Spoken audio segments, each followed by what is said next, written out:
Hello guys, स्वागत है आपका हमारे अपने यूट्यूब चैनल में। आज मैं आपको बताने वाला हूँ सैन कॉल के मी और you knock on my door का एपिसोड नंबर 83 और ये टर्किश ड्रामा के अनुसार एपिसोड 28 का पार्ट है। इस एपिसोड की स्टार्टिंग में दिखाया जाता है कि सिरकान एंड फ्रेंड्स अदा की मेहंदी की रस्म में जाते हैं और फिर वे लोग देखते हैं कि सभी कोई बेहोश है और फिर वे सभी को उठाते हैं। फिर सिरकान सबसे अदा के बारे में पूछता है तो फिर आयदन न बोलती है अभी तो वो मेरे पास ही खड़ी थी। सिरकान अदा को हर जगह खोजता है। उसके बाद फिर बाहर ताहिर भी जख्मी लेटा हुआ था तो फिर सिरकान से पूछता है कि अदा के बारे में तुमने कुछ सुना। तो फिर ताहिर बोलता है कि मैंने सुना कि वे लोग उसे निजी एयरपोर्ट लेकर जा रहे हैं। सिरकान दौड़ते हुए अपनी गाड़ी से हेलीपैड की ओर जाता है और फिर पार्टी में सब कोई बहुत परेशान हो रहे होते हैं। फिर समीहा ताहिर से पूछता है कि अदा कहाँ गई होगी। तो फिर ताहिर से डायरेक्ट जवाब देता है कि ये सब सीमेंट के अलावा और कोई नहीं कर सकता। एंड फिर सिरकान पुलिस की मदद से अदा को बचा लेता। फिर अगले दिन सुबह सुबह अदा एंड फ्रेंड्स ये बात सोच रहे थे कि हम लोग सभी बेहोश कैसे हो गए थे और फिर तुम्हें कैसे किडनैप कर लिया उन लोगों ने। फिर अदा सबको रिलैक्स कराती है। उसके बाद बोलती है कि चिंता की कोई बात नहीं है, अब सब कुछ ठीक हो जाएगा जल्दी। फिर ऑफिस में दिखाया जाता है जहाँ पर कि सिरकान के लिए एक लिफाफा आता है और फिर वो लिफाफा सिरकान तक नहीं पहुँचता।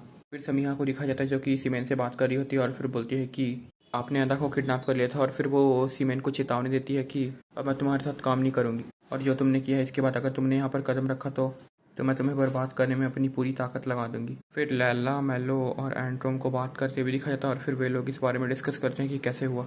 एंड वे लोग डिस्कस करते हैं कि हमारे जूस में नशीली दवाई किसने मिलाई होगी जिससे कि हम बेहोश हो गए। तभी लैला को याद आता है कि बलका ने सभी में चाशनी मिलाई थी लेकिन उसने खुद नहीं पी, लेकिन फिर भी वो बेहोश हो गई थी। मैं लोग गैस कर देती है कि ये सब बलका का ही काम है। एंड्रू बोलता है कि लेकिन हमारे पास कोई सबूत नहीं है उसके खिलाफ। वे लोग सोचने लगते हैं कि अब इसका क्या करेंगे। फिर आयतन नाम के घर में दिखाया जाता है जहाँ पर कि शादी की तैयारी बहुत अच्छे से हो रही थी। फिर अपनी चिंता बताती है कि यहाँ पर अभी अभी मेहंदी में क्या हुआ कल रात को, उसके बाद फिर मुझे बहुत डर लग रहा। आयतन हम उन्हें संतावना देती हैं कि ऐसा कुछ नहीं होगा, आप लोग अभी निश्चित रहें, इस बात पूरी सिक्योरिटी देखी जाएगी। फिर वे लोग तारीख पूछते हैं कि किस दिन शादी करना सही रहेगा तुम्हारे लिए। फिर श्रीकांत 3 डेज बाद का बोलता है और फिर वे लोग पूरी तरह से चौंक जाते हैं कि सारी तैयारियां 3 दिन में कैसे होंगी। मेलो को दिखाई देता है जो कि बलका से बात करने जाती है और फिर ट्राई करती है कि वो उसके मुंह से कुछ निकलवा ले कल रात के लिए, लेकिन ऐसा कुछ नहीं होता। रैदा और सिरकान ने एक वेडिंग डिज़ाइनर को अपने घर बुलाए हुए थे और फिर वे लोग रैदा और सिरकान की एक रॉयल शादी की बात करती है। फिर वो इसे विदेश में करने का ऑफर देती है लेकिन सिरकान और रदा एक दूसरे को देखते हैं और फिर बोलते हैं कि नहीं, हम इसे इस्तांबुल में ही करना चाहेंगे क्योंकि हमें जल्दी करनी है।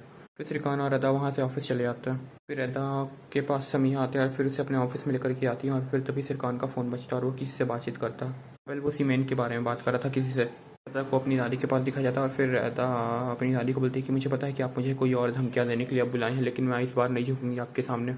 समीहा अदा को बोलती है कि मैं अब तुम्हारे जीवन में हस्तक्षेप नहीं करूंगी और तुम्हारे और सिरकान के बीच बाधा नहीं बनूंगी अब मैं। पहले उनकी बातें सुनकर तो ऐसा लग रहा था कि समीहा अब सुधर चुकी है, लेकिन ऐसा बिल्कुल नहीं था। अदा के जाने के बाद वो ताहिर से बात करती है कि मैं एक ऐसा धमाका करूंगी इनकी शादी में कि ये भूल नहीं पाएंगे। फिर फिर मेलो, लैला और एंड्रोम सिरकान के ऑफिस में बैठकर डिस्कस कर रहे थे कि क्या ये लोग अब बलका के बारे में सिरकान को बताते। एंड फिर तभी मेलो बोलती है कि कल रात जो भी हुआ वो बलका के कारण हुआ था और फिर सिरकान बलका को ऑफिस से रिज़ाइन करने के लिए बोल देता, मीनवाइल फायर कर देता। फिर मेलो बहुत खुश होती है और फिर सिरकान को गले लगा लेती है। एंड फिर आयफर और आयतनम और सैफी तीनों को दिखाया जाता है जो कि घर की सारी सजावट के बारे में बात कर रहे होते हैं और फिर उसे जल्द से जल्द पूरा करने की बोलते हैं। फिर फेरिट, सरीन, पेरेल और एंगिन कैफेरिया में मिलते हैं और फिर एंगिन बोलता है कि चलो हम सिरकान की शादी में एक धमाका करते हैं। और फिर एंगिन अपनी योजना बताता है कि जैसे ही सिरकान की बारी आएगी कबूल है बोलने की, उस टाइम हम एक बेवफा सॉन्ग बजाएंगे और फिर सिरकान को ऐसा एहसास दिलाएंगे कि उसने बहुत गलत कदम उठाया। और फिर ये बातें सुनकर फेरिट हंसने लगता है लेकिन सरीन और पेरेल इससे गुस्सा हो जाते हैं। पेरेल और सरीन बहुत गुस्सा होते हैं कि आप लोग ऐसी किसी के शादी में ऐसा काम कैसे करने के बारे में सोच सकते हैं और फिर वे लोग गुस्सा होकर वहाँ से चले जाते हैं। फिर अदा सिरकान के पास आती है और फिर से अपने नए घर के बारे में बातचीत करी होती है लेकिन वो देखती है कि सिरकान बहुत ज़्यादा ही बिजी है और फिर वो गुस्सा हो जाती है और फिर अपनी सीट पर चली जाती है। सिरकान एंगिन को कॉल करके बोलता है कि प्लीज़ आप बिजनेस में सभी चीज़ों को ठीक से देखें और फिर अदा उसे बाहर से देखती है। और फिर सिरकान अदा के पास जाता है और उसे मनाने की कोशिश करता है। तभी वो देखता है कि अदा किसी से फ़ोन पर बात करी थी बहुत अच्छे से। फिर दूसरी ओर दिखा जाता है जहाँ पर कि फेरेट और एंगिन मिलकर पेरेल और सरीन को मनाने में जुटे हुए थे। सिरकान और अदा के ऑफिस में दिखा जाता है जहाँ पर कि वो वेडिंग डिज़ाइनर आती है और फिर सिरकान और अदा की सलाह मांगती है और फिर वे लोग एज ए नॉर्मल इसे रिएक्ट करते हैं। तो वहाँ से चली जाती है उस वेडिंग डिज़ाइनर के साथ, फिर सिरकान के ऑफिस में आएंगी नाता और उससे अपनी प्रॉब्लम बताता। तभी वो सिरकान को देखता है और देखता है कि सिरकान का मुंह बहुत सैड था, तो फिर वो सिरकान से पूछता है कि भाई अब तुम्हें क्या हो गया। सिरकान बताता है अदा के साथ थोड़ी सी बच्चा हुई। फिर सिरकान अदा के साथ शादी करने में बहुत जल्दबाजी करने की बात करता है और बोलता है कि मैंने लगता है ये फैसला बहुत जल्दी ले लिया। फिर वो एग्जांपल देता है सिरकान की अदा भी फ़ोन पर बहुत अच्छे से किसी से बात कर रही थी, लेकिन वो मुझसे बहुत रूड है अभी। दूसरी ओर दिखाया जाता है जहाँ पर कि अदा मेलो से शिरकान की शिकायतें कर रही थी और इधर सिरकान अदा की शिकायतें अंगेन से कर रहा था। अभी सिरकान एंड फ्रेंड्स को दिखाया जाता है जबकि बैचलर पार्टी करने का प्लान करता।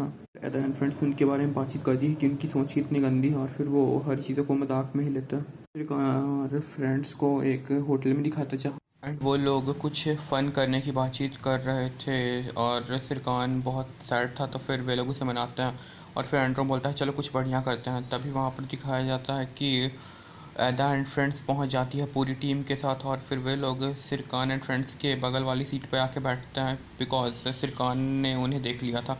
फिर एदा नाम के घर में दिखाया जाता है जहाँ पर कि वो एक डिज़ाइनर को बुलाती है और फिर वो आयफर के मेकओवर की बात करती है कि ये लेडी आपका मेकओवर करेंगी एंड आयफर भी इससे राज़ी हो जाती हैं। और आज का एपिसोड यहीं पर ख़त्म होता है गाइस, तो अगले एपिसोड में जानेंगे कि क्या एंगिन पेरिल को मना पाएगा या फिर नहीं, और फिर सिरकान और अदा की शादी में अब समीहा क्या करने वाली है, ये सब हम जानेंगे अगले एपिसोड में। तब तक के लिए bye bye guys, see you letter.